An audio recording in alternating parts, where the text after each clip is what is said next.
নমস্কার প্রিয় শ্রোতা বন্ধুরা, রাধা কৃষ্ণ পিত পিয়ালি চ্যানেলে আমি পিয়ালি আছি। আজকে আপনারা শুনছেন শিব পুরাণ।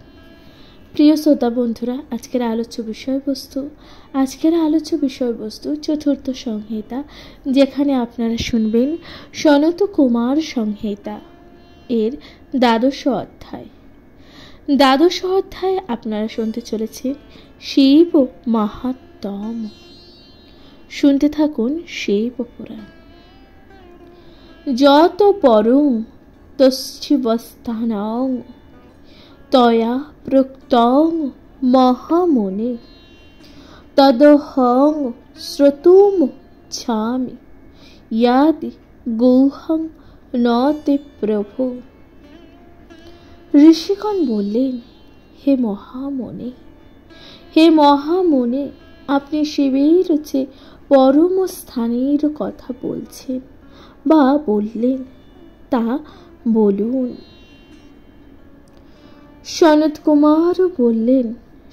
কুমার বললেন, হে বিপ্রগণ, আমি পরমাত্মা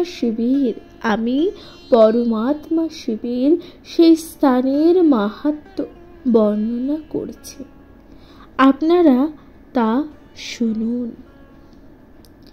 ব্রহ্মা ও অন্যান্য দেবতাগণ মহাদেবের কৃপা ছাড়া ওই স্থান দেখতেও পান না। শুধু তাই নয়, শিবের অনুগ্রহ ছাড়া শঙ্খযোগীগণ এমনকি শিবের নিজের লোক হিসাবে উমা, গণপতি, বিষ্ণু, রুদ্র কেউই ওই স্থানে যেতে পারেন না। ওই শিব স্থানে শতকোটি যোজন ব্যাপ্ত হয়ে প্রভুর উপপীঠ আছে, যেখানে অব্যয় শিব সমাধি সুখ অনুভব করেন। তার সাদা ও কালো দুইটি উন্নত নয়ন আছে। তার সেই বাম চোখ থেকে যশম্বিনী উমাদেবীর আগমন ঘটেছে। সেই জন্যই তিনি বামালোচনা নামে পরিচিত। তাহলে বামালোচনা কেন বলা হচ্ছে উমাদেবীকে? আশা করছি তা আপনারা বুঝতে পারছেন। কারণ তিনি শিবের বাম পাশে থাকেন। তার ডান চোখ থেকে সদা অজস্র জল বিন্দু পৃথিবীতে পড়ছে। সেই জল থেকে সেই সকল লোক পার করে পৃথিবীতে পড়ছে বলে সেই জলধারা গঙ্গা নামে বিখ্যাত হয়েছে। হে দ্বিজবরগণ, যোগ নিমগ্ন শিবের প্রথম চরিত হল গঙ্গার উৎপত্তি। যত্নশীল ব্রহ্মাকে তিনি উপেক্ষা করে কামদেবকে অশরীরী করেছেন। এটি হলো তার দ্বিতীয় চরিত। তার তৃতীয় চরিত হল ব্রহ্মার বদনচ্ছেদ করে কপাল ধারণ করা। তার চতুর্থ রচিত বিষ্ণুকে সুদর্শন চক্র দান করা। পঞ্চম চরিত হল দক্ষযজ্ঞে বীরভদ্রের আবির্ভাব। যখন মহাদেব প্রভাবশালী রুদ্রগণের দ্বারা পরিব্যাপ্ত হয়ে হিমালয়ে অবস্থান করেছিলেন, তখন অন্ধকাসুর বধ করেন। তা হল শিবের ষষ্ঠ চরিত। তার পরিবার সম্পর্কে এবার বলি। রুদ্রগণ তার প্রথম পরিবার। তার থেকে দ্বিগুণ হল তার দ্বিতীয় পরিবার। তার থেকে দ্বিগুণ হলো তার দ্বিতীয় পরিবার। 300 কোটি সোনার বর্ণ রুদ্রগণ তার তৃতীয় পরিবার। 80 কোটি কালো বর্ণের রুদ্র তার চতুর্থ পরিবার। তার দ্বিগুণ সংখ্যক হলো পঞ্চম পরিবার। গেরুয়া বর্ণের রুদ্রগণ ষষ্ঠ পরিবার। বিমল রুদ্রগণ সপ্তম ও কালো বর্ণের রুদ্রগণ তার অষ্টম পরিবার। শিবের পরিবারে এই যে রুদ্রগণ কেউ ব্রহ্মপুরীর অনুগামী, কেউ আবার বিষ্ণুপুরীর,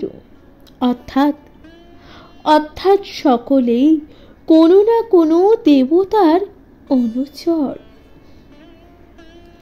তারা 3 লোকের সৃষ্টি প্রভৃতি কাজে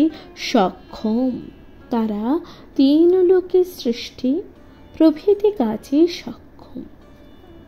ওই রকম আনন্দময় বিশুদ্ধ পরম শিব স্থানের কথা যে ব্যক্তি আলোচনা করে সে মদ্যপায়ী, পিতৃহন্তা কিংবা গোঘাতি হলেও পবিত্র শিবস্থানে স্থান পায় এবং সকল সুখ ভোগ করে। যারা বিশুদ্ধ শিব পরায়ণ তাদের ওই শিবস্থানে যাওয়ার পরে কোনো বাধাই থাকে না। প্রিয় শ্রোতা বন্ধুরা, তাহলে এখানেই সমাপ্ত হলো 12শ অধ্যায়। আপনাদের কেমন লাগলো অবশ্যই আপনাদের গুরুত্বপূর্ণ মতামত দিয়ে জানাতে ভুলে যাবেন না। চ্যানেলে প্রথমবার শুনে থাকলে অবশ্যই চ্যানেলটিকে সাবস্ক্রাইব করে দিয়ে পাশে থাকবেন। কমেন্টে লিখতে ভুলে যাবেন না হর হর মহাদেব। এর পরবর্তী অধ্যায় অর্থাৎ 13শ অধ্যায় শুনতে থাকুন শিব পুরাণ।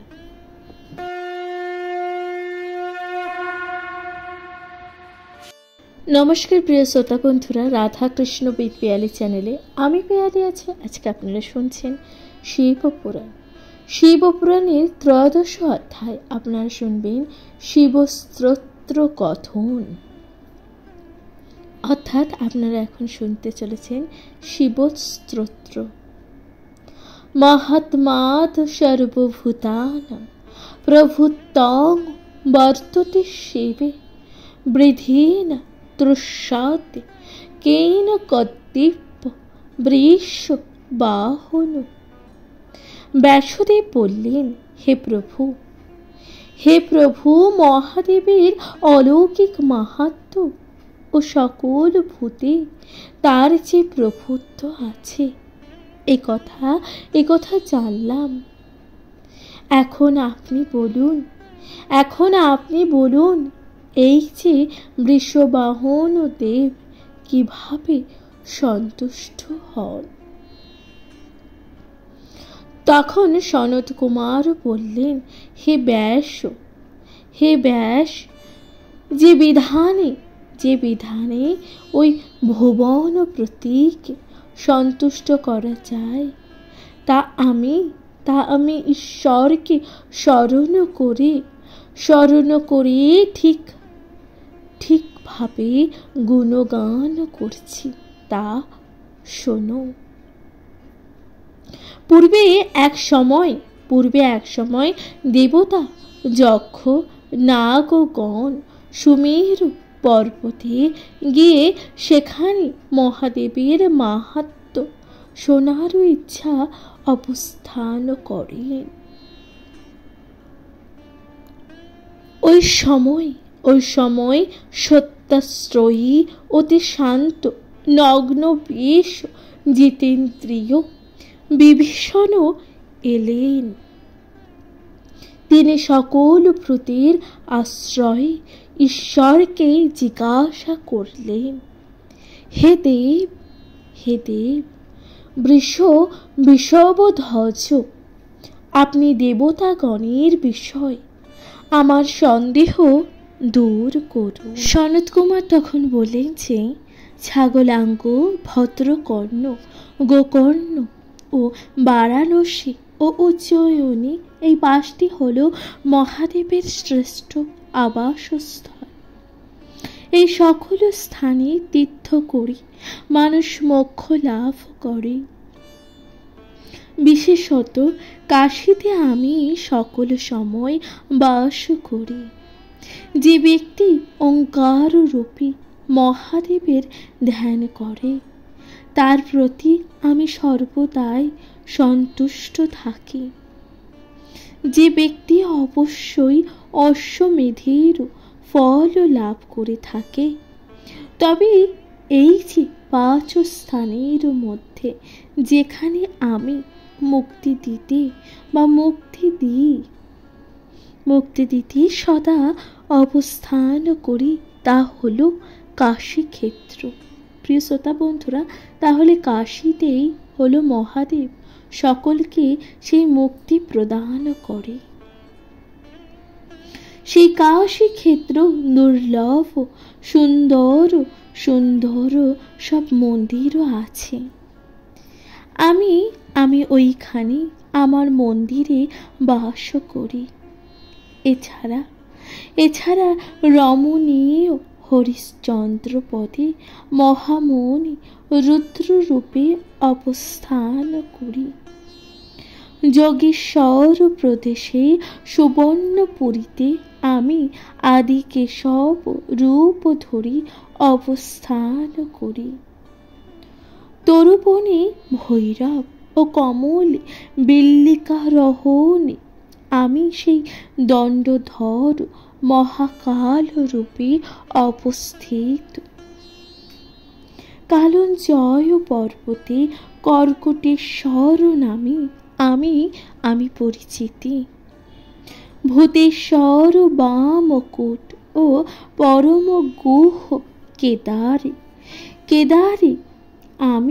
আমি কেদারনাথ হিসাবে বিরাজ করছি।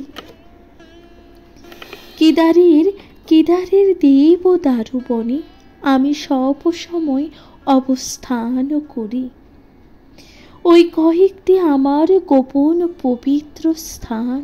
তাহলে এই যে কয়েকটি স্থান, তা অত্যন্ত পবিত্র গোপন স্থান হলো মহাদেবের।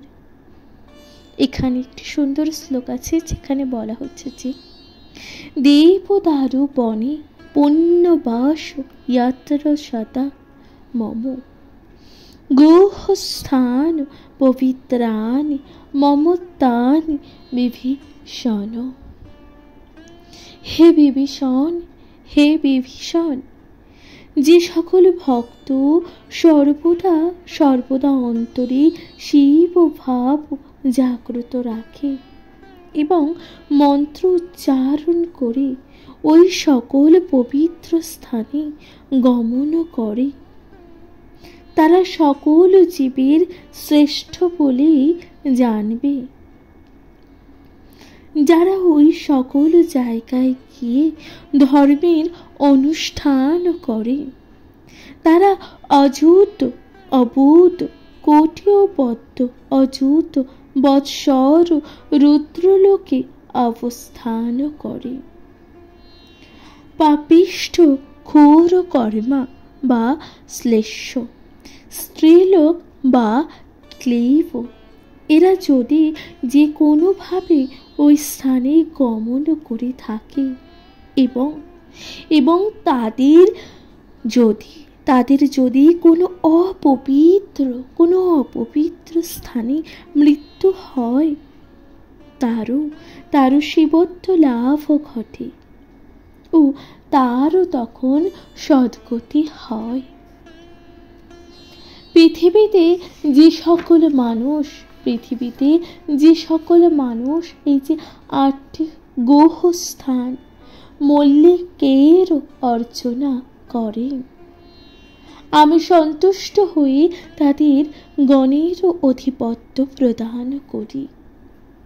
সেই আমার পরম ভক্তগণ সকল পাপ থেকে মুক্ত হয়।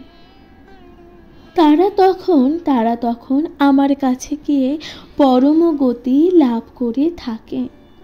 তাদের যজ্ঞ, দান ও অন্যান্য সৎ কাজে কোনো কিছুই প্রয়োজন হয় না। তারা ভক্তির সাহায্যেই আমাকে লাভ করতে পারে। যজ্ঞ, দান ইত্যাদির জন্য ফল লাভ করে থাকে। মানব জাতির কঠোর তপস্যা করে যে ফল লাভ করে, সেই ব্যক্তি শুধুমাত্র আমাকে পুজো করেই সেই ফল লাভ করতে পারে। মানুষ মাঘ মাসে প্রয়াগ তীর্থে স্নান করে কিংবা 100 দিন রাত স্নান করে, অথবা 100 চন্দ্রায়ন অনুষ্ঠান করে যে ফল লাভ করে, আমার লিঙ্গের পুজো করে একই ফল লাভ করা যায়। দ্বিজগণ আমার লিঙ্গের পুজো করে ব্রাহ্মণকে 800 প্রস্থ পরিমাণ তিল দান করে শুভ ফল লাভ করবেন। এমনকি ব্রহ্ম হত্যাকারী, পিতৃহত্যা, গরু হত্যাকারী ব্যক্তি বা মদ্যপানী ব্যক্তি আমার লিঙ্গের পুজো করে পরম গতি লাভ করতে পারে। লোকে তপস্যা করে, মানুষ পুজো করে, দান করে, যোগাভ্যাস করে কিংবা কঠোর ব্রত উপবাস পালন করে সে পুণ্য লাভ করে। এক শিবলিঙ্গে পুজো করায় তার সবই লাভ করতে পারে। আমি যুগে যুগে সৃষ্টিকর্তা, আমি যুগে যুগে সৃষ্টিকর্তা, রক্ষাকর্তা, আবার সংহারকর্তা বটে। একথা জানবে যে আমি সেই পরমাত্মা, যে সকল ভূতের কারণ ব্রহ্মা আমি, বিষ্ণু আমি, আমার চন্দ্র আমি। এই জগৎ সংসারে যা কিছু দেখা যায় তা সবই আমি। আমি কাম, আমি মোহ, আমি বায়ু, আমি নানান ঋষি, পরম আদরণীয় প্রণাম শাস্ত্রের কর্তৃত্ব আমার থেকে আলাদা কিছু নয়। এখানে একটি সুন্দর শ্লোক আছে যেখানে বলা হচ্ছে যে অহং ব্রহ্মাশ্চ বিষ্ণুশ্চ সোমশ্চস্রং মহামুনে ইয়াথ কৃচ্ছ্রিশ্চ দৃশ্যতে লোকে সর্বকাঞ্চন বিভীষণ কামশ্চ বাথ বায়ুশ্চ নানা ঋষভ এবচ পূর্ণমানে প্রমাণে চ অহং কিতোরি সংশয়। সেই রকম ভাবে কুবের, ইন্দ্র, সূর্য, কার্তিক ও ধর্ম প্রভৃতি দেবতাগণ আমি। শীত, গ্রীষ্ম, বর্ষা প্রভৃতি বিভিন্ন ঋতুই আমি। বিভিন্ন পর্বত যেমন নাগ, বাসুকী, গন্ধমাদন, মৈনাক, ত্রিকূট, মেরু, মন্দর প্রভৃতি আমি। বিভিন্ন সমুদ্রে স্থাবর জঙ্গম সবই যে আমি। প্রহ্লাদ সহ বিভিন্ন বৈষ্ণব ইত্যাদি আমি। আমি ছাড়া আর দ্বিতীয় যে কেউ নেই। মানুষের দিন কাল মাস ও পক্ষ বৎসর প্রভৃতিতে যে ব্যক্তি শিব ভক্ত হয়ে শিব পুজো করে তার অভিলাষ পূর্ণ হয়। কারণ আমাতেই তার সত্য বুদ্ধি স্থির থাকে, সেই জন্য তার সব অভিলাষ পূর্ণ হয়। যদি কোনো ব্যক্তি অত্যন্ত পবিত্র মনে ব্রাহ্মণকে দীপদান করে থাকে তবে তার সমস্ত মনোবাসনা পূর্ণ হয়। এরপর ভগবান বলছেন যে শিবলোকে যাত্রা করে তেমনি সোনাদানকারীকে আমি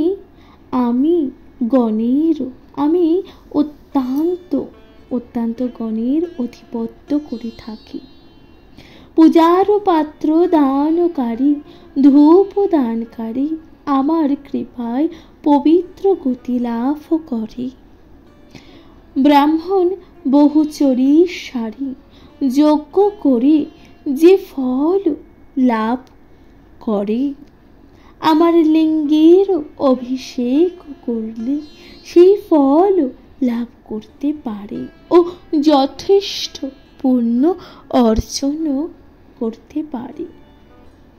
মানুষ খারাপ কাজ করে যে পাপ সঞ্চয় করে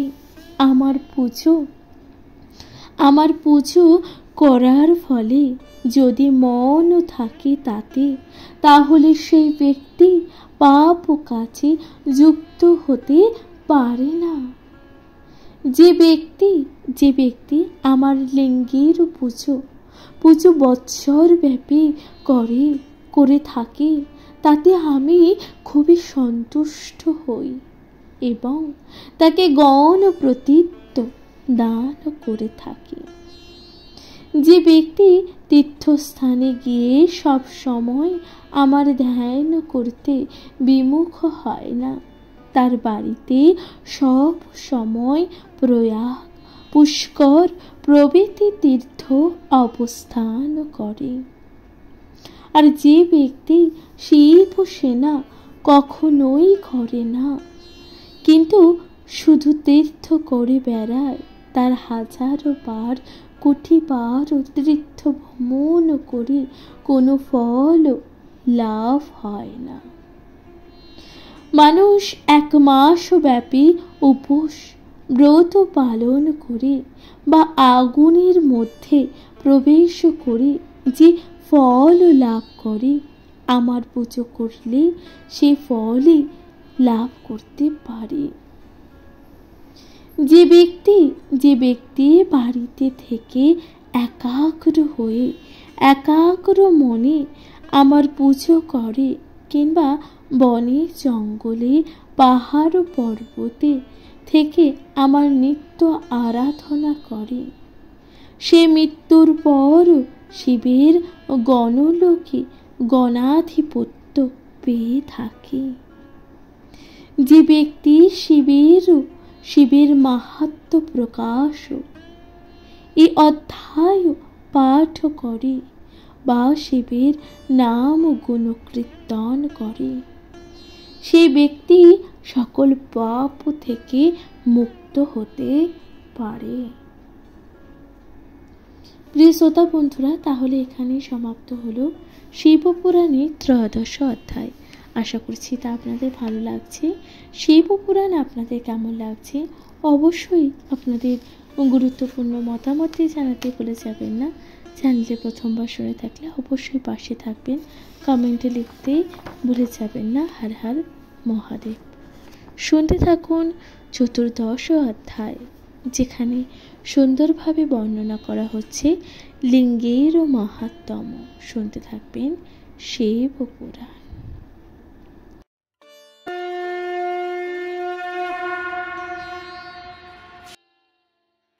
নমস্কার প্রিয় শ্রোতা বন্ধুরা, রাধা কৃষ্ণ উইথ পিয়ালি চ্যানেলে আমি পিয়ালি আছি। আজকে আপনারা শুনছেন শিবপুরাণ। শিবপুরাণের 14 অধ্যায়, যেখানে আপনারা শুনবেন লিঙ্গ মাহাত্ম্য, অর্থাৎ এই যে লিঙ্গ পুজো বা লিঙ্গের কি মাহাত্ম্য আছে তারই বর্ণনা আপনারা শুনতে চলেছেন। তাহলে সকলে শুনতে থাকুন, পাশে থাকুন। অবশ্যই আপনাদের গুরুত্বপূর্ণ মতামত দিয়ে জানাতে ভুলে যাবেন না। শুনতে থাকবেন শিবপুরাণ। ব্যাসদেব বললেন, হে প্রভু, ব্রাহ্মণ যদি চাকযজ্ঞ না করে, মহাদান না করে, বিভিন্ন তীর্থ ভ্রমণ না করে, কিংবা তপস্যার মতন কঠিন কাজ যদি না করতে পারে, তাহলে কিভাবে শুভ ফল লাভ করবে সে বিষয়ে আপনি বলুন। এরপর সনত কুমার বলছেন, যদি কেউ গঙ্গা, কুরুক্ষেত্র, কৌশিকী, প্রয়াগ, নৈমিষারণ্য, পুষ্কর প্রভৃতি তীর্থ কিংবা ত্রিস্রোতা, পঞ্চগ্নি, যমুনা, গঙ্গাধার, করতয়া, মহানদী, সরয়ূ ও মহারথ, সোন ও গোদাবরী, নর্মদা, কৃষ্ণা ও কাবেরী প্রভৃতি যাবতীয় তীর্থে ভ্রমণ করে তার ফল লাভ করে থাকেন, তাহলে শিবলিঙ্গে একবার পুজোর 16 ভাগের 1 ভাগ ফল লাভ করবে। এই ত্রিভুবনে 6 কোটি হাজার, 6 কোটি শত ও 6,000 তীর্থ আছে। এই সব তীর্থে যে ব্রাহ্মণ ক্রোধ শূন্য হয়ে ও পবিত্র হয়ে নিপুণভাবে যেতে পারেন, তিনি সেই সব তীর্থের শুভ ফল লাভ করতে পারেন। বহু বছর ধরে নানা তীর্থে ভ্রমণ করে যে ফল লাভ হয়, 1 মাস শিবলিঙ্গের পুজো করলে সেই ফল লাভ করা যায়। এই 3 লোক ও চরাচর সবই শিবলিঙ্গ থেকে উৎপন্ন হয়েছে। সেই জন্যই শিবলিঙ্গ হল সর্বতীর্থময়। ধ্যানযোগে যদি শিবলিঙ্গের পুজো করা যায়, তাহলে মুহূর্তের মধ্যে বহু তীর্থ ফল ও মুক্তি লাভ করা যায়। প্রিয় শ্রোতা বন্ধুরা, এখানে একটি সুন্দর শ্লোক আছে, যেখানে বলা হচ্ছে যে সর্বেষামেব তীর্থানাং যৎ ফলং পরিকীর্তিতম মাসেন তদপ্নোতি লিঙ্গম যচ্ছতে ধ্রুবম মুচ্যতে বিধিন মৃক্তা মুহূর্তং তদুপ অপ্নুতং লিঙ্গ উদ্ভব মৃদং দিব্যং ত্রৈলোক্যং সচরাচরম। ব্যাসদেব বললেন, হে মুনে, এই ত্রিভুবনে কিভাবে শিবলিঙ্গ থেকে উৎপন্ন হয়েছে, কিভাবেই বা শিবে সব লীন হয়, তা আপনি এবার বলুন। ঋষিরা পিতৃপুরুষের ও দেবতারা কেনই বা অসামান্য তেজের আশ্রয় দক্ষিণামূর্তির যজ্ঞ করেন? সে সবই আপনি বলুন। সনৎ কুমার বললেন, হে দ্বিজবর, হে দ্বিজবর ব্যাসদেব, যেভাবে এই যে বিশ্বজগৎ, যেভাবে এই যে বিশ্বজগৎ শিবলিঙ্গ থেকে উৎপন্ন হয়ে তাতে লীন হয়েছে, তার আকার ইত্যাদি সম্পর্কে আমি আমার গুরু ও পিতা ভগবান ব্রহ্মার কাছে পেয়েছি। ব্রহ্মার কাছে যেমন শুনেছি তারই বর্ণনা করেছি। সৃষ্টির একেবারে আদিতে মহেশ্বর প্রকৃতির সঙ্গে মিলিত হয়ে এক মহাবায়ুর সৃষ্টি করেন। তখন ওই বাতাস থেকে আগুনের উৎপত্তি হয়, ওই আগুন থেকে সৃষ্টি হয় মহাবায়ুর। তখন ওই বাতাস থেকে যে আগুনের উৎপত্তি হয় এবং ওই আগুন থেকে সৃষ্টি হয় অসংখ্য সূর্যের মতন তেজশালী লিঙ্গের। ওই লিঙ্গরাজ 100 যোজন বিস্তৃত, 1,00,000 যোজন উঁচু। সেই লিঙ্গরাজ প্রশান্ত ও সূর্যের মতন তেজ সম্পূর্ণ। সেই লিঙ্গ বিভিন্ন রত্ন ও সোনার আকর। তখন ব্রহ্মা সহ অন্যান্য দেবতা ও যাজ্ঞিকগণ ওই লিঙ্গ দেখে সংজ্ঞাহীন হয়ে পড়লেন। তারা মনে অনেক দুঃখ ও বেদনা নিয়ে তার সঙ্গে মিলিত হলেন। বিরূপাক্ষ, নীলকণ্ঠ, উমাপতি, সত্তর জয়ন্ত,